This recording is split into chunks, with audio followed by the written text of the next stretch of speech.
తిరుమల శ్రీవారిని Telangana MP K Laxman శనివారం కుటుంబ సభ్యులతో కలిసి దర్శించుకున్నారు. ఆలయం వెలుపల లక్ష్మణ్ మాట్లాడుతూ వైకుంఠ ద్వాదశి రోజున స్వామివారిని దర్శించుకోవడం సంతోషంగా ఉందన్నారు. తిరుపతిలో జరిగిన ఘటన దురదృష్టకరమని విచారం వ్యక్తం చేశారు. 6 మంది భక్తులు చనిపోవడం తన హృదయాన్ని కలిచివేసిందన్నారు.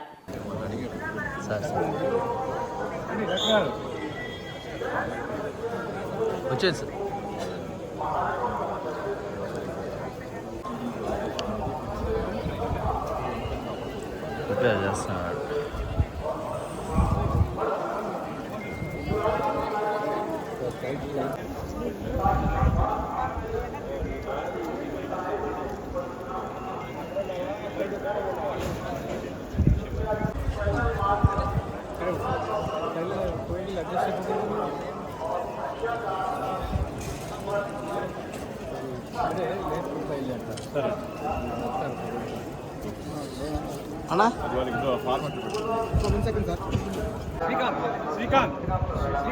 శేఖర్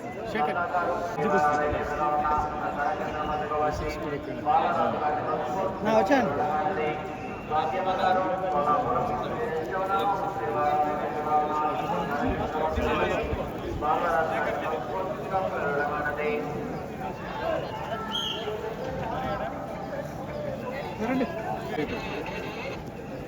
శేఖర్ మంచి అట్లుంటే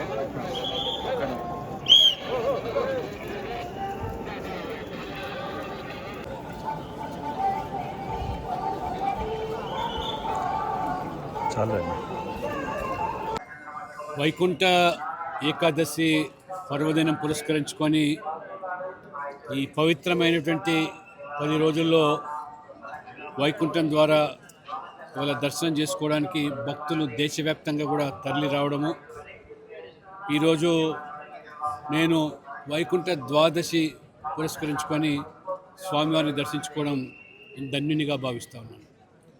భక్తులు కూడా స్వామివారి దర్శనం నిమిత్తము ప్రతి ఏటా మాదిరిగానే ఈసారి కూడా లక్షల సంఖ్యలో ఇవాళ స్వామివారి దర్శనం కోసం విచ్చేసిన సందర్భంగా మన తిరుపతిలో జరిగిన సంఘటన చాలా దురదృష్టకరం. దాదాపు 6 మంది భక్తుల తొక్కిసలాటలో చనిపోవడము అది నిజంగా విచారకరమైన విషయము.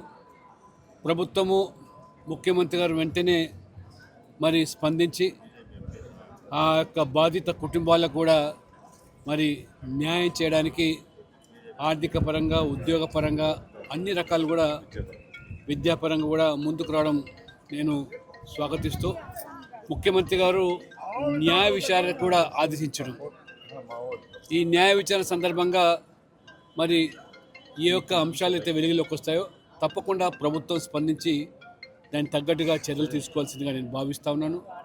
మరి ఇంత పెద్ద ఎత్తున జరిగేటువంటి ఉత్సవాల్లో మరి ఈ దురదృష్టకరమైన సంఘటన అది నిజంగా ఆ కుటుంబాలకు అది తీరని లోటు.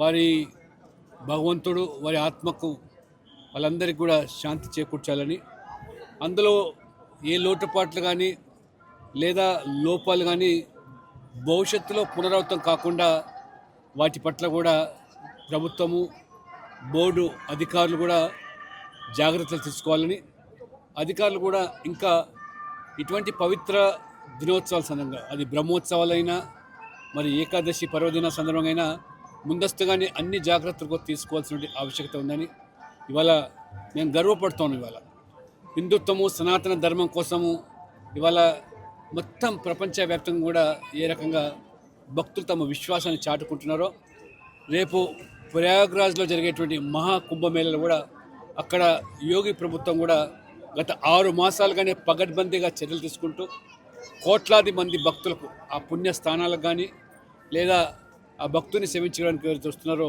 అన్ని జాగ్రత్తలు తీసుకోవడం జరుగుతుంది. కాబట్టి సనాతన ధర్మం యొక్క విలువలను ఈనాటి సమాజము, ఈనాటి యువత కూడా గమనిస్తూ ఉన్నది. కాబట్టి సనాతన ధర్మం పట్ల మొన్న విజయవాడలో జరిగినటువంటి ఏదైతే హిందూ శంకారావం కూడా ప్రజలు స్వచ్ఛందంగా తరలి రావడం ఇది ఒక సంకేతంగా మనం గుర్తుంచుకోవాలి. కాబట్టి సనాతన ధర్మం పట్ల ఎవరైనా మరి దానికి మరి వికృతంగా దాన్ని మరి విమర్శించేదానికి అదొక ఫ్యాషన్గా మారిపోయింది. ఇప్పటికైనా సనాతన ధర్మం మనల్ని కాపాడితే ధర్మాన్ని మనం కాపాడితే ధర్మాన్ని కాపాడుతున్న విషయాన్ని కూడా గమనించాల్సిన అవసరం ఉందని చెప్పి ఈ సందర్భంగా తెలియజేస్తాను.